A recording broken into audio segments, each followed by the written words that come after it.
미공군 기술 이전 요청. 한국이 거부. KF-21 스텔스 엔진 주력 실전 성공. 미국 치명적 실수 발각. 록히드 후회. KF-21 보라매의 부품 국산화율은 1호기 기준으로 65% 수준이라고 합니다. 레이더 기술의 국산화율은 89%에 이릅니다. AESA, 능동형 전자주사식 위상배열, 레이더 기술은 어느 국가도 전수해주지 않으니 직접 개발할 수밖에 없습니다.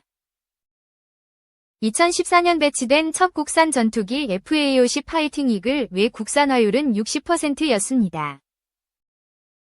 KF-21 기술 수준이 FA-50과 비교할 수 없을 정도로 높다는 점을 감안하면 우리 항공기 개발 기술이 이제 세계 최정상급에 도달했다고 해도 과언이 아닐 정도입니다. 언론 찬사도 쏟아졌습니다. 그런데 단 한 가지 분야, 엔진만큼은 우리가 독자 개발하지 못했습니다. KF-21에 탑재된 엔진은 제너럴 일렉트릭 F414에서 400K입니다. FA-28 슈퍼호넷에 장착된 F414에서 400 엔진을 보라매에 맞게 개조한 제품입니다.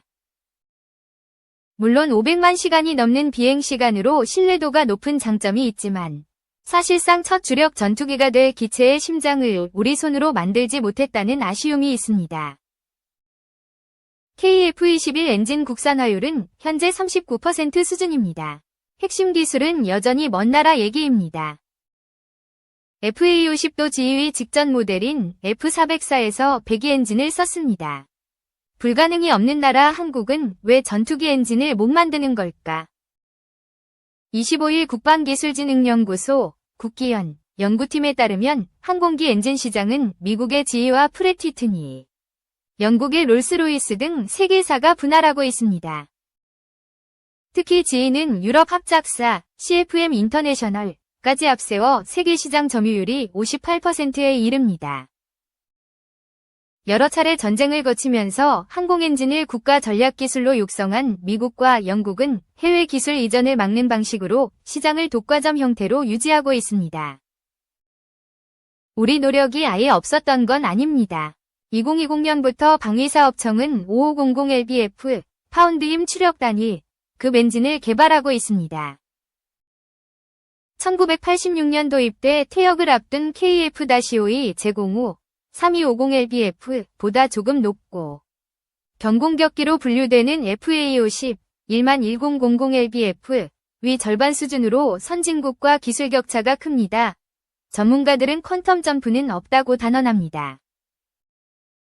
정부가 1년 전 구성한 국방과학기술위원회가 고출력 엔진 개발 의지를 드러냈지만 국기연 연구팀은 막대한 예산 투입과 단계적 개발을 통한 기술 축적 없이 기술 수준을 갑자기 띄워올리는 건 어렵다고 설명했습니다.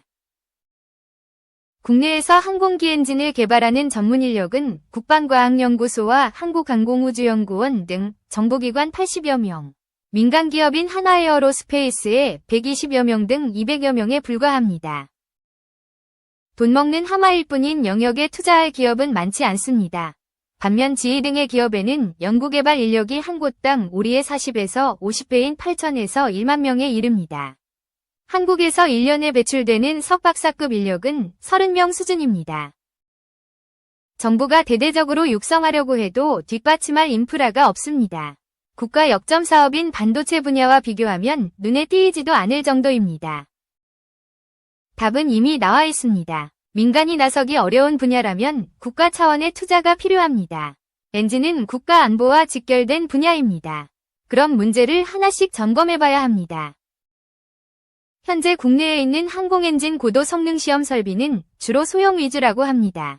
중대형 엔진을 개발하려고 해도 성능 시험조차 못한다는 겁니다. 성능 시험 전문 인력도 없습니다. 이런 분야는 민간이 주도할 수 없습니다. 최대는 아니더라도 최소의 투자는 필요한 영역입니다.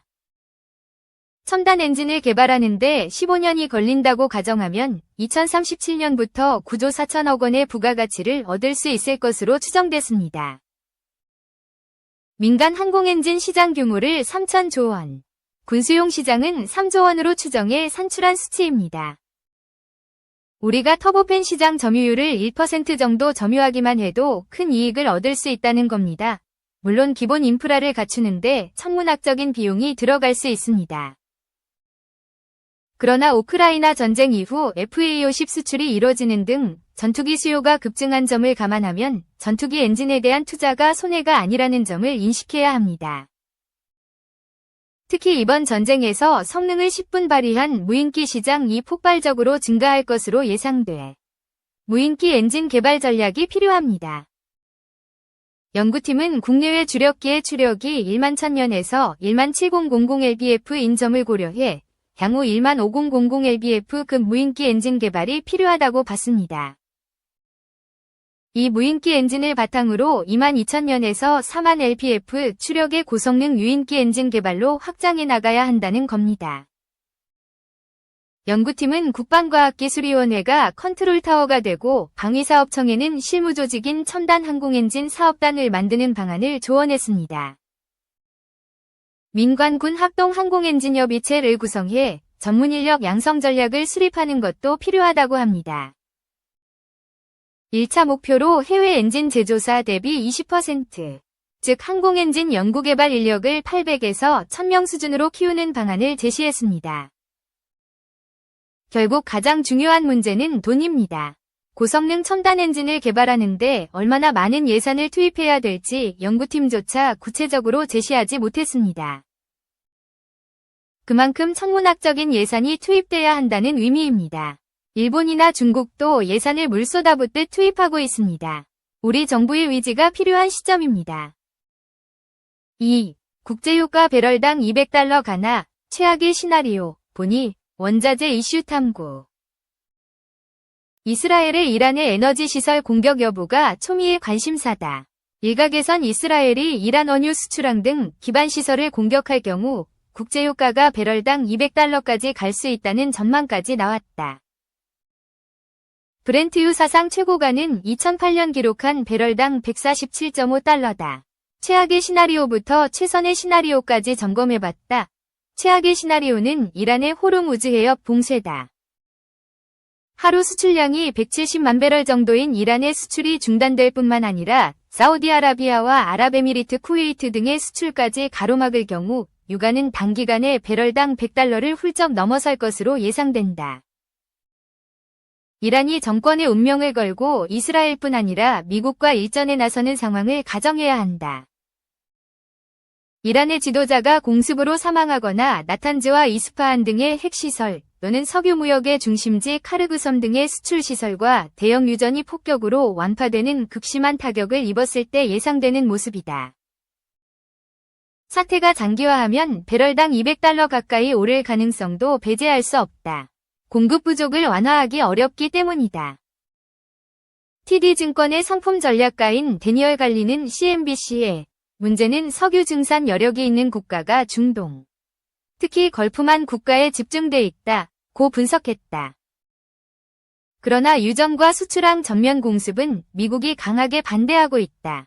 미국 대선이 한 달도 남지 않은 상황에서 유가가 급등하면 민주당에 불리하기 때문이다.